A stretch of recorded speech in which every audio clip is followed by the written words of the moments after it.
Hey, what's up, YouTube? It's Reese. And Kardashian. Back at you again. We have an interesting topic today that I think needs to be talked about more than it's talked about because it's something that affects people in our community more than what we think, and that is beauty standards. What would you have to say about beauty standards that needs to be addressed? Well, as I said, it sets unrealistic goals.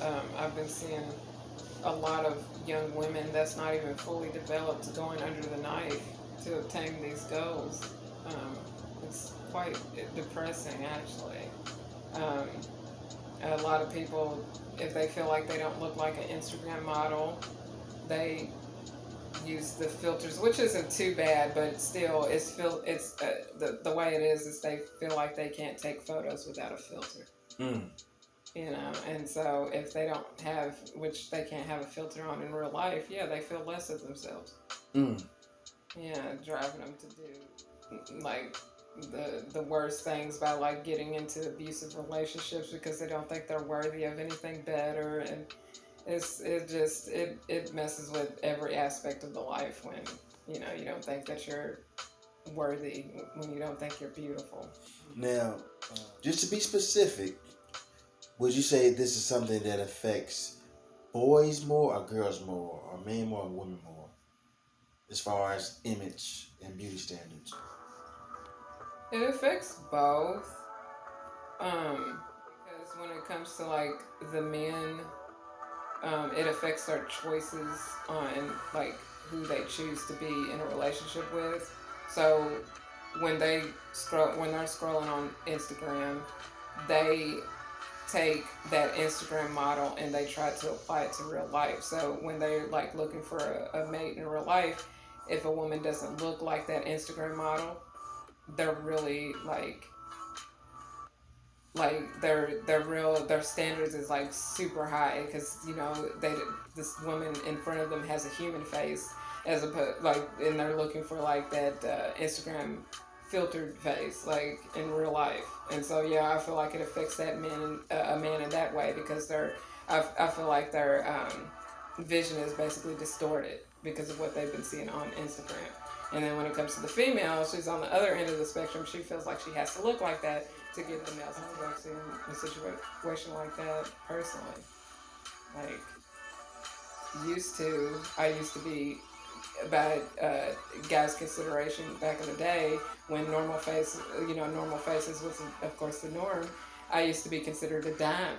Now these days it changed to where they don't even consider me like that anymore because I don't look like an Instagram model. Okay. So. Okay, well, I'm going to be honest. I'm going to have to challenge you Mm-hmm. on this Instagram model assessment. Mm-hmm. Guys like me, I don't like that whole Instagram look. I know that I'm probably not in the majority, but I despise those unrealistic, almost cartoonish body features on women. It doesn't, I know that there's a lot of women and young girls that they think that having these unrealistic body proportions might get them attention. Mm-hmm. But what I would rebut to that is, I think the attention that they seek to get, that would be attention from only a certain segment of guys. I don't think that a lot of guys really like those proportions and those features as much as they're promoted. Okay, so what would you say to guys like me that I totally dislike those cartoonish, unrealistic proportions? How do you think the beauty standard is affecting guys? Well, because y'all think for yourselves, I don't think it affects y'all at all. You said what it did, though. Remember, you said it affects both men and women. The beauty standard. Yeah. I didn't think about the part of it because I've yet. You're the first guy that I met that's not affected by it in that way. Okay. Like the majority, as I said, I was talking to an ex-boyfriend of mine. The majority, he told me that I am not considered a dime, and I asked him. I said, "What do you consider a dime?" And he said, "The Instagram models." Oh. And then Yes. it wasn't just him. If I took a survey of majority of the guys, their perception of beauty is Kim Kardashian. Yes, I would definitely agree. Mm-hmm. Okay, so that's interesting that you brought her up. Let's talk about Kim Kardashian. Mm-hmm. So, because this is kind of funny to me. What's interesting to note is that Kim Kardashian actually has traditional black woman body features. Mm-hmm. You know, with the only exception from the difference between her and a black woman is her more fair complexion and her straight hair. Yeah. But she has traditionally what's known as a more curvy black, woman's figure. Mm-hmm. Yeah, but the reason it's more highlighted for them is because that's what I had brought up, the fact that she's racially ambiguous. People want to be black, but they don't want to be black. Okay. So, the fact that she can pass for Armenian and white, that's what gives her the leg up. So it's basically, she was given the props for having that body first. Is what that's what they're saying. That's why she goes around and she wears braids and stuff like that. And when she does it, it's a big thing and it's been put on the map. But when a black woman does it, it's just another black woman with braids. Okay. So she gets more props because of the fact of her race. Okay. Yeah. So basically, I guess you can say that when a woman is racially ambiguous, it's almost like a double standard as opposed to traditional African American women. Okay. Okay. All right. So another topic, kind of segue and to piggyback off what you said about being dangerous for young black girls and even teenagers to adults chasing after this unrealistic beauty standard. What involvement would you say that parents play as far as in this shaping of this beauty standard for their child or young adult?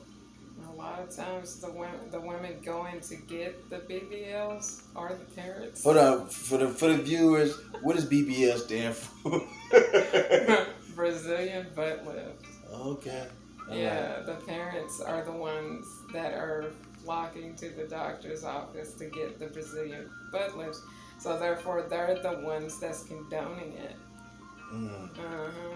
It was a woman that I worked with. I won't say any names, but yeah, she is a parent, and she went and got the BBL for her daughter. For herself. For herself. So therefore, when it comes to the children, if the parents is doing it, they're gonna most of the time do the same, follow in the same footsteps. They say to children, they respond more to structure rather than instruction, which they see her doing versus what she's saying to do. Wow. And how much is a Brazilian butt lift? Around about ballpark figure these days. Somebody told me around like $5,000. Yeah. The girl that I'm in question that I'm speaking about, they said $10,000 on hers. I guess that was including the recovery and stuff. I don't know. I'm not into it. Yeah, well, okay, a ballpark, maybe $10,000 because the price that I quoted, $5,000, I think they said that she had to go down to, I think it was in America. I think it was in Miami, South Beach. Really? It's a real popular location that they do the Brazilian butt lift. She went down to Miami, and I think it was everything, flight and everything included, $5,000. But the thing is, especially these days with the economy how it is, who has a disposable $5,000 to put in your ass. Yeah, that's right. And without even going further, why, like when I was growing up, the things that, to make us more popular or to feel better about ourselves, we might would get a new pair of shoes or a bike or a new video game. Now it's an ass. Now it's an ass. But the thing is, all those things that we was talking about, or one of those a pen, a whole bunch of different colors, or a Game Boy, that was maybe $100, a little bit over $100. Yeah. Now these things is up into the thousands of dollars. Yeah. Thousands of dollars of beauty enhancement. Mm-hmm. And we ain't even gotten to the whole hair thing Oh, yet. no. But I think we got, we didn't talked about the body enhancements. Let's go ahead and say, tell me about what do you think about the beauty standard when it comes to this whole hair situation with black women? What are your thoughts on it? Well, even though there's been a big movement with black women embracing their natural hair, we're still not quite where we should be. Because I still see the women, they're natural underneath their wigs and weaves, but they still don't fully embrace it. Just like we talked about, that they claim that they're putting their hair in the weaves for protective styling, but Yes. we all know that there's several different ways to protective style your hair using your own natural hair. As I said, we're halfway there, but not quite. The women still hate themselves. I've spoken. I've had a few friends. Let's not say that they hate themselves. We don't want to disparage, the ladies that still going through this situation. Gotcha. Let's just say that they are still trying to figure things out. Yes, Okay. still uncomfortable. All right. We don't want to, Okay. make anybody feel bad. Gotcha. We want to uplift people, Yeah. and we want people to grow, but Yeah. we don't want to, say they hate All themselves. right. Let's say just uncomfortable. Okay, go ahead. Yeah. I lost my train. Well, basically what you were saying is that even though black women are starting to embrace their natural hair, there's still a ways to go. Yeah. And we got to talk about the protective styles. And the reason why this point is really big in my head is I have a 15-year-old daughter. And, every day I tell her, listen, you're beautiful. You're beautiful just the way you are. If it was my preference, I would love for you to embrace your natural hair. But she argues. And the other day I was on the phone talking to her, and I was like, well, come on, I got a beautician, and I'm gonna take you to get your hair done in a natural style. She said, no. She said, I wanted to get some braids. I said, but I thought you wanted to keep it natural. She said, yeah, but I want weave. And it hurt my heart. I mean, it really hurt me because since she was little, I tried to instill inner confidence. Inner confidence to no matter what is on her outer appearance, is that she can walk in her true femininity and confidence that she's beautiful on the inside and out. But what I feel like is that popular media and music and mainstream and our surroundings and peer pressure, it's just, I could kind of on some level see how frustrating it could be for a young black girl to want to fit in. What do you have to say about that? Yeah, as hard as it may be, the best thing that you could do is just let her do what she feels like she needs to do to make herself feel comfortable, and then hopefully she'll mature and grow out of it, just like I told you how I did. What if I just stopped buying the weave? What do you think would happen? And what if I just stopped buying weave for her? It's a big thing. She'll probably resent you. She'll probably be really mad about it. Right. So what is a father to do? Just let her just keep on supporting her. Keep doing what you're doing. Keep telling her, that she's beautiful, that she doesn't need the weave. Just and one day, just like it did for me, one day it's gonna sink in. Even one day she's gonna 10 years down the road, so I gotta keep buying $100 wigs and $50 weaves. Well, one day it's going to become her responsibility. She's not going to be 15 forever. She's going to grow up and she's going to start buying her own weaves and wigs. I guess so. Yeah, just for the sake of y'all's relationship, just because she's gonna be like, I know what you're talking about, Daddy. One day there's gonna be a point where she's gonna be like, I know what you're talking about, Daddy. I want to thank you for keep on supporting me through the phase that I was going through, and she's gonna, she's gonna grow out of it. Okay. And especially, who knows what the years will bring. Maybe we'll get more role models up there that embraces their natural hair, and right. will make other people want to do the same. And promotes and endorses a positive self-image of themselves without all the artificial enhancements. Because trust me, I'm never going to get none of that stuff. As much as at one point I did want to get my boobs done, but I went on and went against that. I accept my body for the way it is. Challenge. I had to challenge. Yeah. Now listen, don't think I'm no tyrannical person. If you want to challenge me, you're perfectly welcome to challenge me. Yeah. But I have to challenge your breast, okay? Your breasts are very nice. This is a bra. Well, up under the bra, I still say your breasts are nice. And my question that I would ask is, why at one time, what would be the end result, you think, of getting breast enhancements? What would it do for your self-esteem, your self-image? Tell me something about that. At first, I thought it would make me feel better about myself, but as time went on, I realized that the problem wasn't with my body. It was with my mind, with my mental. I found out it was with a lot of us. It's our Beyonce said it best, and Pretty Hurts. It's the soul that needs the surgery. We need to fix ourselves from within. I finally had got to a point where I realized that a breast enhancement wasn't going to make me love myself. It wasn't going to make me feel any better about myself. So what I had to do was I had to, as I was talking about, I had to start to learn to cherish my body. My breasts look like this because it fed 4 children. And because of what my body did, I'm so proud of it. It brought 4 children into this world, 4 healthy children. Okay. And it fed them, and it made them strong. And they don't get sick. Okay. My children don't get sick. So I'm actually proud, and I actually am proud to wear my breast the way it is, because it's like a badge of honor.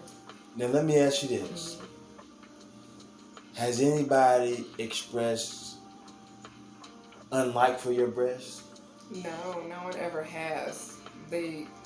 It was all coming from me, the dislike. Wow. Because I have to say, I was influenced by the media. Like when I would, watch, of course, on movies and on Instagram, they don't show women with natural breasts. Okay.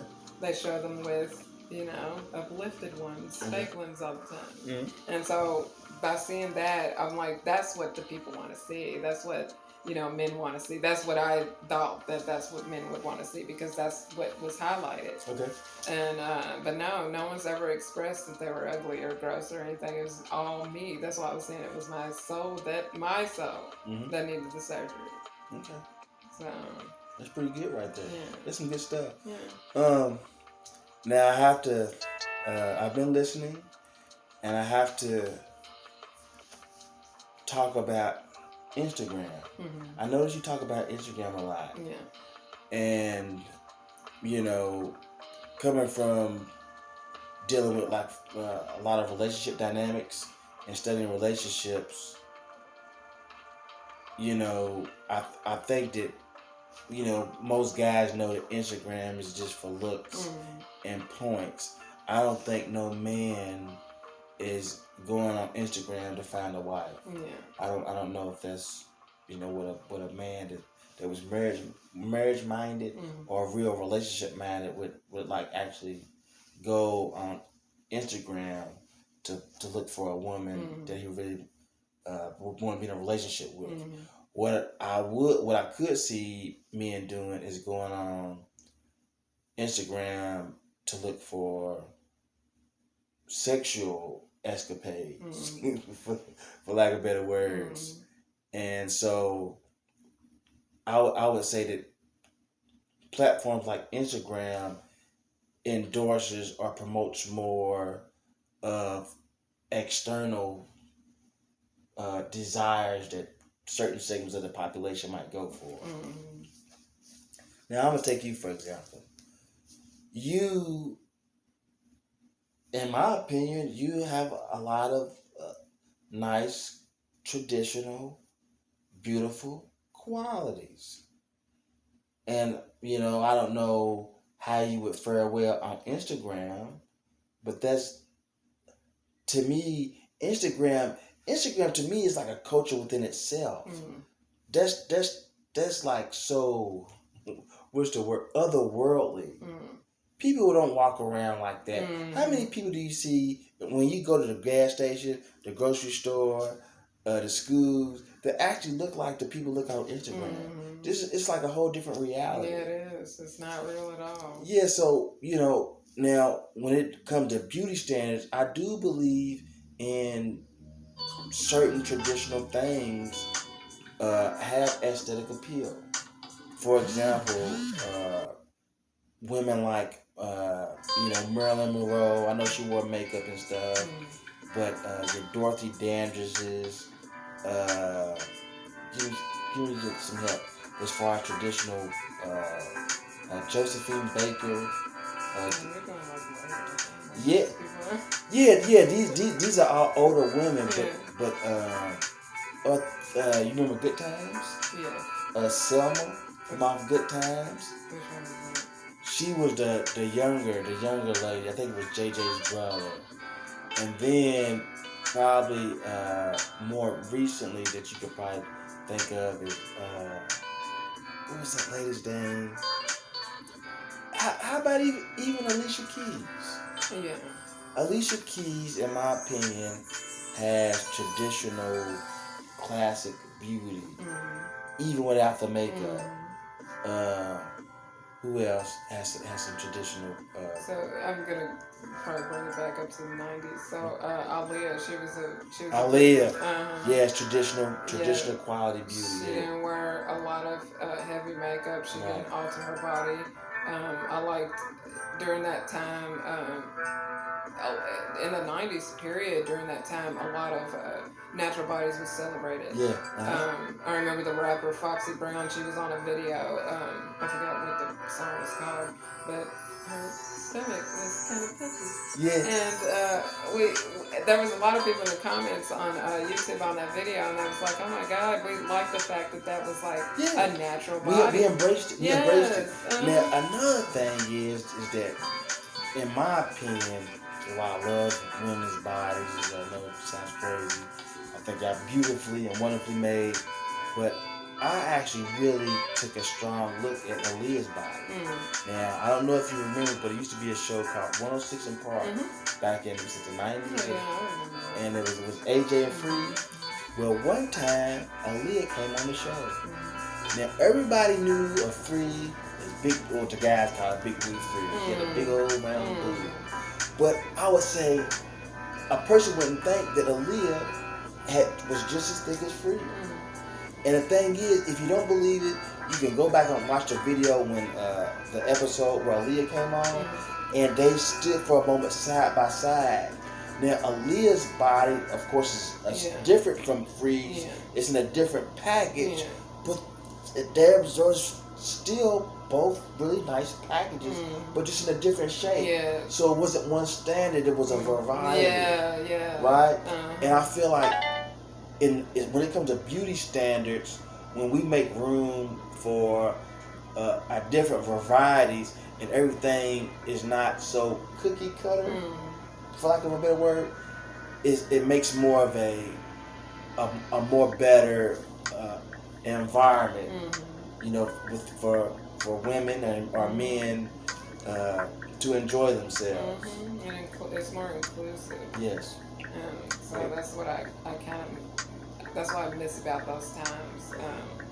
I'm sure it came with its own little problems, but for the most part, it wasn't a bunch of people that was built the same like it is today. Yeah. Like everybody looks exactly the same. Yeah, when I see it, like especially that one when it first came out, which I know she's a great artist. I'm not going to disparage Nicki Minaj, but she came out, and she might not have been the first. Maybe Little Kim came out with it first. The whole embracing the Barbie doll. Yeah, that was Little Kim. Yeah. The looks, the hair straight across, and I was like, this is so artificial looking. It's kind of cute for a little bit, and then it wore out really quick. It got old really quick, and to where it's not even cute no more, to where that particular standard became generic. Now it's okay to walk around looking plastic. Yeah. Where it's become a style now. Yeah. Plastic fake has become. Yeah. It's the new real. They're trying to make that's what it is, and so they're turning normal, natural bodies into the abnormality, which is odd. Yes. So, because when I didn't know how common it was, especially in Louisville. I didn't know that there was a bunch of women walking around with fake body parts. Like it's everywhere. Yeah. Like and a lot of times I've seen the way it looks, and it looks funny. Yeah, it looks. I call it cartoonish proportions. It doesn't even look. It's not even cute anymore. And one of the things I look at, because I'm a butt guy. I love booties. Okay. And matter of fact, can I show your booty for a second? Yeah, sure. Because this is instructional, and I don't know if people look at this, but this is something that I always look at. And what I'm gonna point out is that oftentimes, when a woman has a big booty, she should have the thighs to match. Oh yeah. If their thighs is not matching with her booty, it's rare that guys gonna give somebody a big old booty with some little bitty thighs. That don't even match up. So when women was walking around with these little bitty skinny 2 big thighs and these big watermelon buns, they don't understand how strange that looks. Yeah, I know. And it's not cute.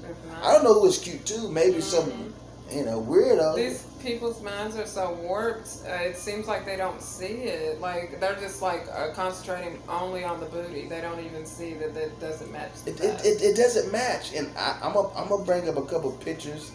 I gotta blur the faces out. I have a whole lot of Facebook friends that that they have went and they got the surgeries and they got these cartoonish, out of proportion body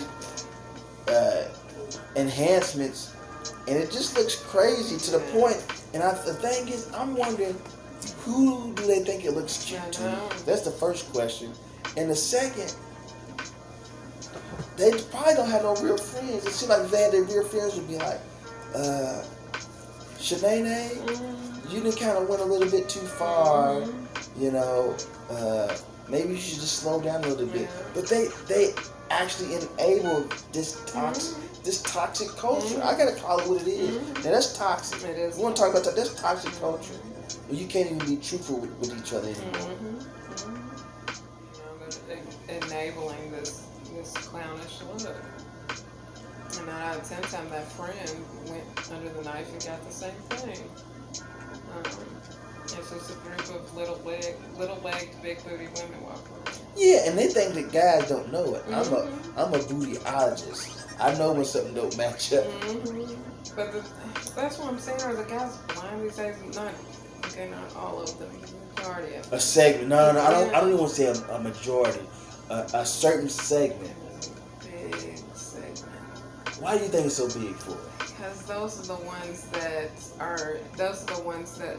If you could go out and every time you encounter a man, they all have that same type of mindset. It seems like that's the majority. I guess my my social pool is too small. I guess I don't That know. could be a possibility. Yeah. But I do know that you're going somewhere, Mm. and I do know that you have a point. It's just, even though I don't like those cartoons proportions, I'm sure that there's probably somebody that has a crazy fetish, just like any fetish in the world.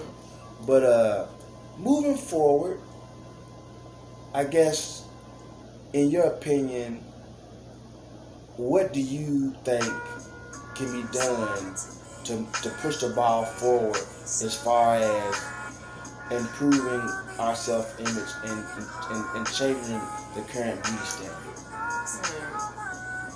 And we just need enough brave people to come forth and show what it's like to be comfortable with in your own skin. Right. We gonna need more people like you with beautiful bodies that ain't afraid to show what a beautiful body looks like. We know for a fact, 100%, that we can't depend on social media, mainstream media, what's on the videos, on the radios. They have an agenda to push. We know that they are going to keep pushing these unrealistic proportions, these unrealistic standards to keep this beauty market, and people continue to getting butt surgeries and breast surgeries, all right, and taking money out of the community. They're going to keep on doing it because they have an incentive. But their incentive is not in our best interest. Not at all. So, yeah, I talked to my sister about it, and it's like this is something that I'm totally passionate about because, as I said, I was one of those people that was down and out because I didn't look a certain way. And as I said, it's not a good feeling at all.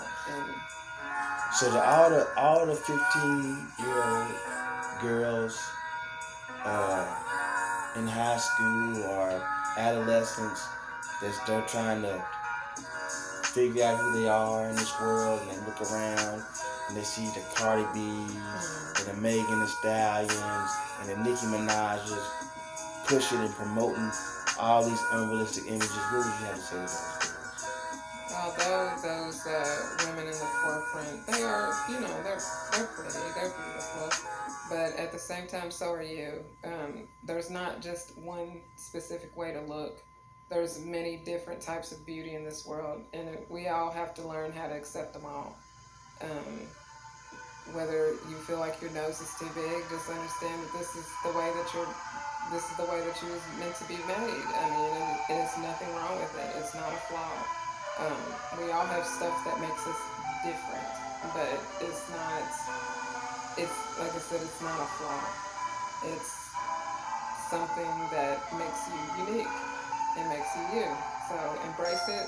Learn to be comfortable with it, and love your body. Well,